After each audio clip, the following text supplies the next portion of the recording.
তিন জায়গায় প্রয়োজনে মিথ্যা বলা যায়। কয় জায়গায় মিথ্যা বলতে? তাওরিয়া মানে কথা একটু ঘুরিয়ে বলবেন। এক নাম্বার, আপনার ওয়াইফকে খুশি করার জন্য, সে একটু এরকম না বলে একটু কৌশল করে বললে খুশি হবে, ওটা বলা যায়। দুই নাম্বার, জীবন মরণের ব্যাপার, জান বাঁচানোর জন্য একটু কৌশল করে ঘুরিয়ে বললেন, এটা জায়েজ। তিন নাম্বার, দুইজন ঝগড়া লাগছে তাদেরকে মিলিয়ে দেওয়ার জন্য কৌশল করে একটু মিথ্যা বলা, ঘুরিয়ে বলা জায়েজ। দুইজনের মধ্যে দেখলেন যে সম্পর্ক খারাপ, তো একজনকে বললেন, ভাই সে তো ওই দিন আপনার ব্যাপারে অনেক প্রশংসা।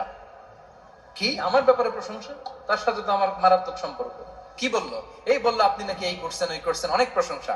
লোকটার মন খুশি হয়ে যাবে তার ব্যাপারে, ঠিক কিনা? আবার তার সাথে যার ঝগড়া, ওরে যে বলুন, ভাই ওই দিন তো সে আপনার অনেক অ্যাপ্রিসিয়েশন করলো, অনেক।